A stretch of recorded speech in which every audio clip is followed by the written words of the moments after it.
Un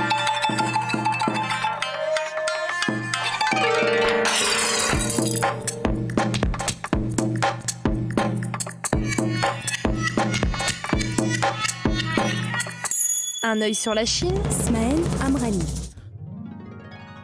Bonjour à tous, bienvenue dans Un œil sur la Chine, votre rendez-vous quotidien pour mieux voir et mieux comprendre la Chine contemporaine.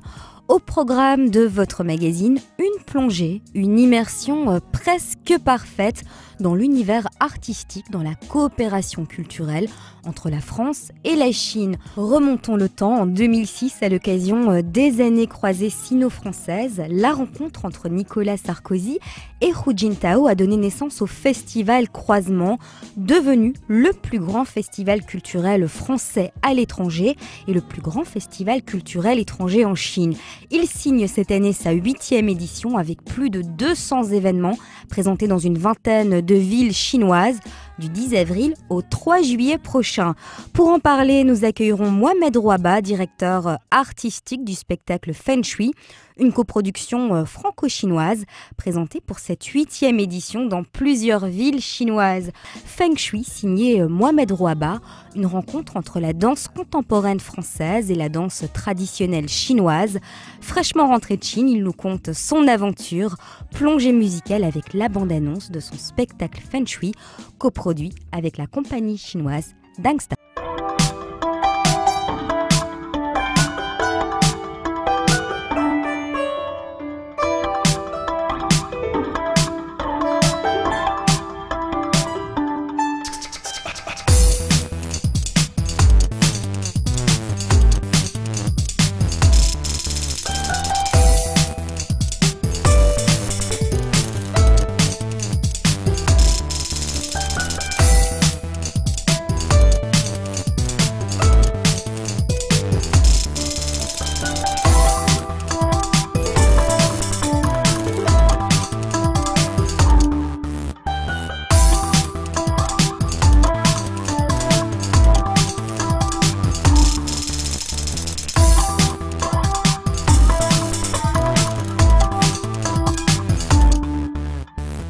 Mohamed Rouaba, bonjour et merci d'avoir répondu présent à notre invitation.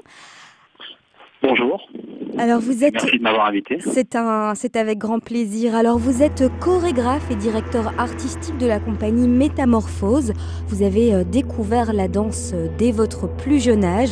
Aujourd'hui, elle est votre passion. Vous en avez fait votre métier. Votre dernière création, Ballet de rue, présentée au Festival Croisement en 2012. Cette année 2013, vous revivez l'aventure chinoise avec le spectacle Feng Shui pour la 8e édition du festival. Il s'agit donc de votre deuxième participation au Festival Croisement. Comment l'aventure a-t-elle commencé ? Alors, comme vous l'avez dit, ça a commencé avant le Festival Croisement, puisque la compagnie existe depuis 2007. Et voilà, c'était lors d'un spectacle de rue à Sarlat, dans le Périgord, où j'ai rencontré Monsieur Sébastien Cavalier, qui était attaché culturel à l'ambassade de France à Pékin. Et donc voilà, il y a eu un coup de foudre pour l'extrait du spectacle qu'on est en train de jouer voilà, dans la rue, parce que aussi la rue pour moi c'est quelque chose d'important, c'est un laboratoire, c'est populaire, on voit tout de suite les réactions du public à chaud, et voilà, ça nous permet un petit peu de voir ce qui fonctionne ou pas. Donc à partir de là, c'est vrai qu'on a été sélectionné pour le Festival Croisement en 2012. Et ça a été vraiment une belle aventure, et la preuve c'est qu'on a re-signé en 2013. Alors une nouvelle participation, que représente le Festival Croisement pour vous ? Alors déjà le Festival Croisement pour moi, et puis même dans le sens large, c'est le plus gros festival français à l'étranger aujourd'hui. Donc c'est quand même une belle reconnaissance voilà, pour moi en tant que chorégraphe, et puis pour mon équipe artistique. Et voilà, c'était vraiment une belle aventure. On a rencontré, et puis la découverte d'un pays. Donc voilà, très très belle aventure. Alors direction la Chine, là vous en revenez. Comment s'est passée votre rencontre avec la Chine ? Alors cette rencontre avec la Chine, ça a été véritablement un coup de foudre. Voilà, de par l'accueil, la convivialité, le pays en lui-même, sa culture millénaire. Et puis voilà, quoi, les traditions qui sont gardées. Voilà, c'est vraiment c'est un retour aux sources. Hein. C'est un pays qui est, j'ai envie de dire, complètement anachronique parce que voilà, ils ont réussi à garder le côté traditionnel avec un mélange complètement urbain et contemporain. Alors l'un des objectifs du festival, garantir la diversité culturelle qui passe par l'échange artistique, culturel, humain. Comment les choses se sont passées pour vous à ce niveau-là ? Alors ça s'est très très bien passé. Hein. Ça s'est vraiment bien passé, surtout avec l'équipe artistique que j'avais déjà rencontrée en fait en 2012. C'est de là qu'a commencé cette collaboration avec la compagnie Dangsters, qui est une compagnie chinoise basée à Kunming, dans la province du Yunnan, dans le sud de la Chine. Et voilà, une belle rencontre avec une compagnie, une chorégraphe, des danseurs. Et voilà, de là le projet est né. Alors justement, à travers donc votre spectacle Feng Shui, la danse contemporaine est à l'honneur, un spectacle, comme vous l'avez dit, né d'une collaboration franco-chinoise entre vos structures, donc Métamorphose et Dangster en Chine. Peut-on dire que la danse est devenue, le temps d'un spectacle, d'une création, un langage universel ? Je pense que même pas le temps d'un spectacle, hein, la danse en général a toujours et sera toujours un langage universel. Parce que si vous voulez, pour moi, la danse, c'est parler, c'est s'exprimer, mais sans les mots. Voilà, c'est-à-dire que le geste se suffit à lui-même. La danse contemporaine a cette particularité, comme le hip-hop d'ailleurs, d'avoir cette connexion avec le sol, avec ce rapport qui est quasiment organique, j'ai envie de dire. Et voilà, qui est vraiment bien retranscrit ce que je voulais faire ressortir à travers ce spectacle. Et la danse contemporaine en Chine, comment est-elle perçue, vécue ? Est-ce qu'elle est très présente ? Alors, je vous avouerai que je suis pas resté assez longtemps pour savoir si vraiment la danse contemporaine en Chine est présente ou pas, parce que bon, on était dans une phase de travail. On a évidemment eu des moments où on allait un peu visiter, voir les temples, etc. Mais je dirais que comme on a été, comme les spectateurs nous ont accueillis, ça a été très bien perçu par le public. Et puis les Chinois, j'ai envie de dire, ont besoin de cette nourriture artistique. Ils sont vraiment à la demande. Il y a une véritable demande, j'ai envie de dire, d'occidentalisation. Et tout ce qui vient de l'Europe, ils sont vraiment friands de notre culture.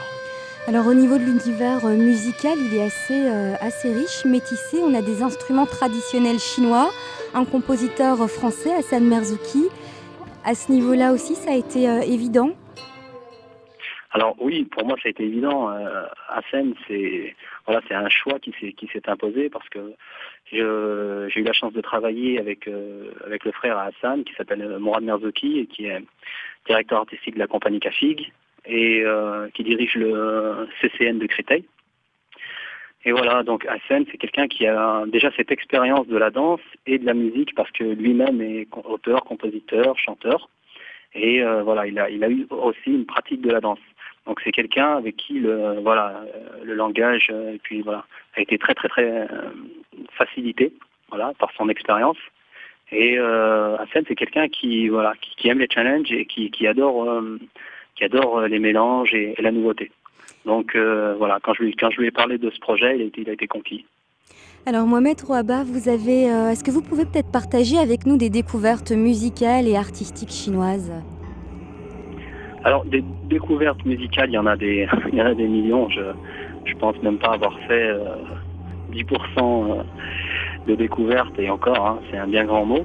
Mais c'est vrai qu'il y a des instruments traditionnels tels que la flûte relesseux ou un autre instrument qui s'appelle le guzheng, qui est une sorte d'instrument à cordes, un petit peu.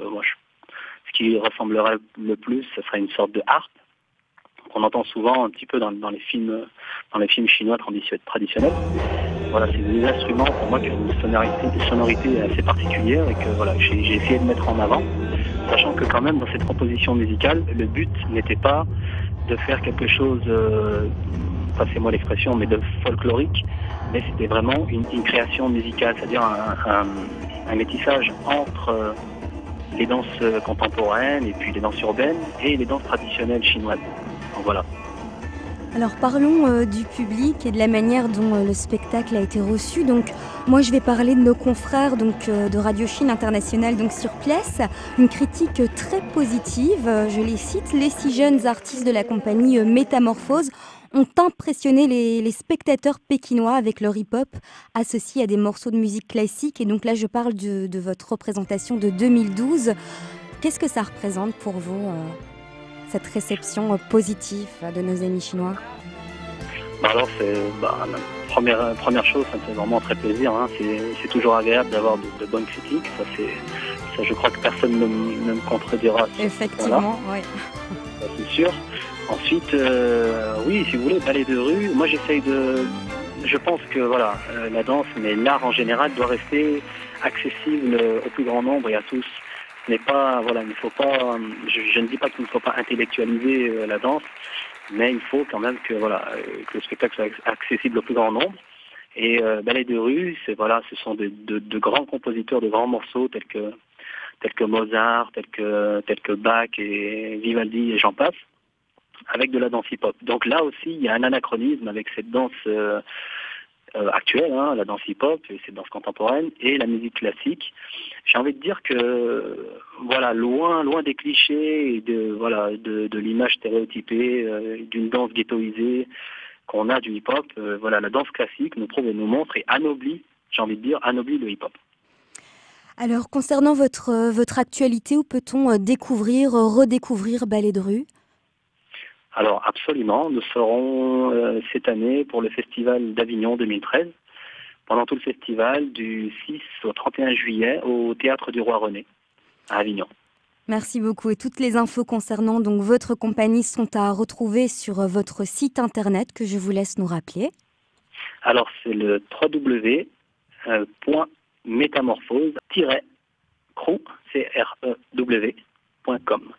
Voilà. Mohamed Rouaba, merci beaucoup d'avoir partagé avec nous votre passion pour la danse et votre rencontre et collaboration avec nos amis chinois, et à très bientôt, j'espère. Je vous remercie, à très bientôt. Au revoir.